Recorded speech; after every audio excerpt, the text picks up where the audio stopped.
Look, I guess the state of the situation that we're in here in the, middle of practice, still not in game week. Even in the scrimmage on Saturday, you evaluate, the effort, the resiliency. People can't be overwhelmed by their circumstance. You get overwhelmed by constantly talking about, negative things, how I feel, how tired I am, whatever it is. And, fall camp, practice at this time of year without playing a game every week is very challenging. And when you talk about that stuff all the time, it just creates an epidemic of the poor me's. All right, and the season is going to create tremendous challenges. Challenges in every game. I mean, we got lots of losable games that we play, lots of challenges out there, whether playing home or on the road. And you got to have resiliency to be able to overcome difficult circumstances. And that's one of the things that, fall camp is designed, to do for players. The mental toughness, the self-discipline that you need to be able to make good choices and decisions about what you do and what you don't do, and sense of purpose, driven quality. All right, something is really, really important to me. All right, and I'm going to make the choices and decisions now to create the right habits so that I have a chance to be successful and do the right things. And I think we're still, working on that with a lot of our players. We got some guys that do a great job of that, set a good example for that. But we got a lot of players who still get overwhelmed, by their feelings. And we're going to do everything we can to get more and more players on our team to have the kind of mindset that you need to be able to sustain difficult circumstances and overcome adversity in games and challenges in games that's sure to come. So that's one of the things that, we're really working on right now. Okay, we'll get things started with Nick Kelly. Nick, go ahead. Hey, Nick, I just wanted to ask, you mentioned the center position is one that's competition this fall. What have you seen in terms of progress from those guys throughout the past few weeks? Well, I think we got to get a lot more consistency at the position, consistency in snaps, consistency in blocking. We do have competition at the position, no doubt about that. And, both guys are making progress, and both guys are competing.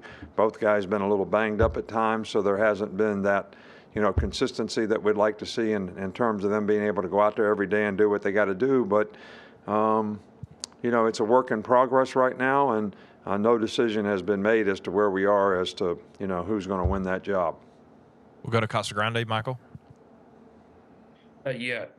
What's unique about South Florida as a recruiting ground, and what factors do you think made Alabama successful recruiting down there? Well, there's a lot of good players, number one. There's a lot of good programs, number two. It's an area that we recruited for many, many years, so we have a lot of good relationships with a lot of good people. We've had a lot of people from that area come here and be very, very successful in their careers, become first-round draft picks, have successful NFL careers, graduate from school. So the program has created a lot of positive outcomes for guys that have, come to school here.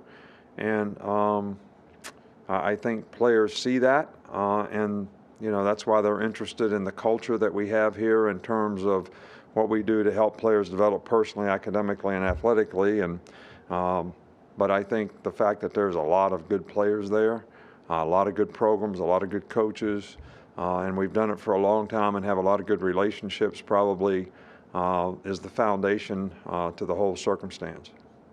We'll go to Charlie. Hey, Coach. I just wanted to ask about Cameron Latou and the progress you've seen him make so far.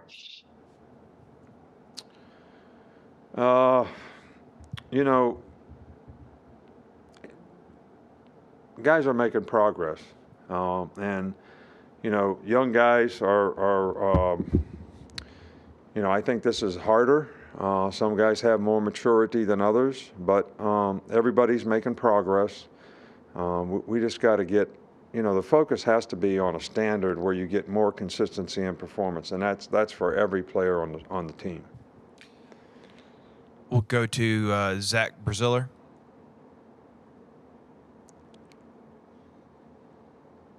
Zach, go ahead.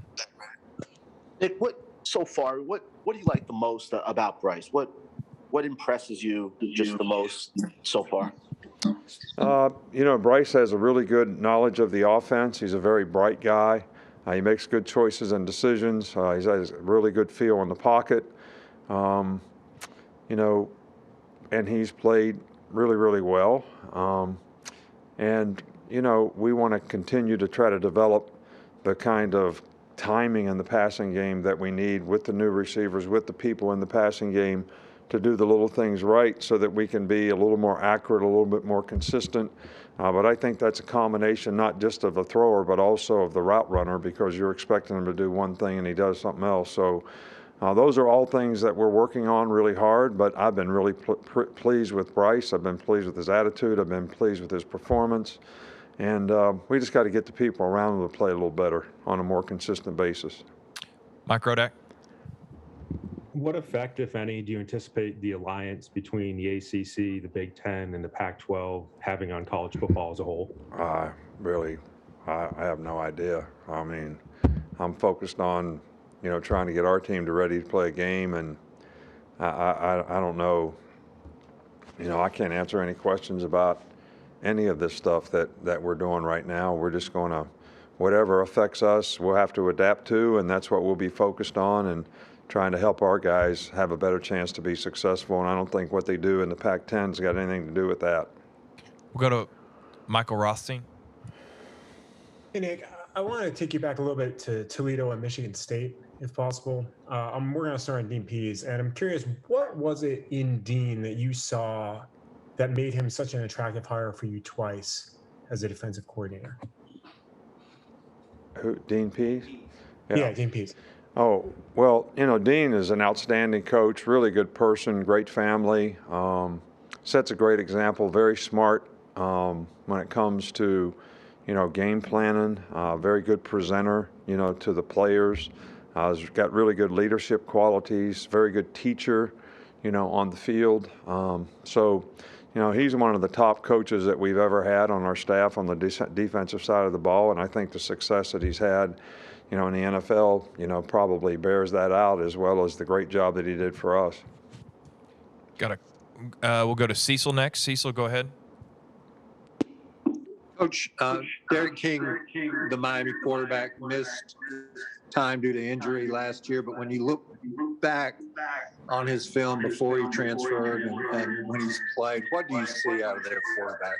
Oh, he's a very good player. I mean, he's a very athletic guy, great feet, good quickness, very good runner, can extend plays, is a good passer, presents a lot of problems. They go fast. He does a really good job of, operating their, up-tempo type offense. So this guy's a really good player. So it's going to be very challenging for us, not only because he's a really good quarterback, but he's a great athlete playing the position.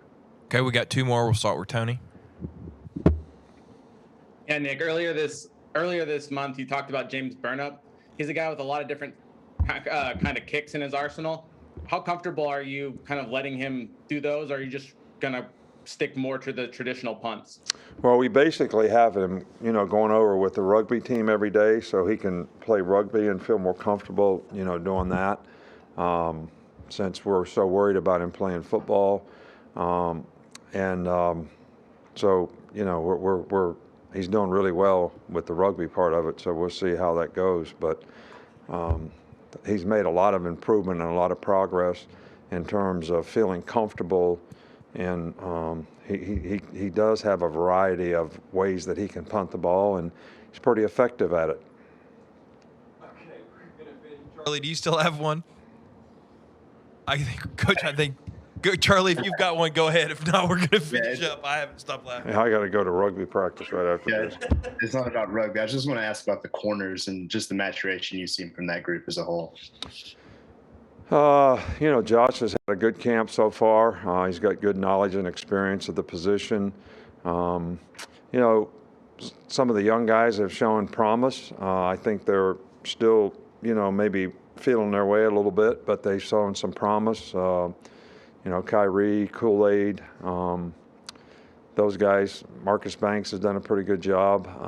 Jalen Armour-Davis has played fairly well. He's been a little bit banged up here for the last couple of days. So we need to get everybody out there on the field so we can work together as a unit, which is something that we haven't been able to do for the last, 3 or 4 practices.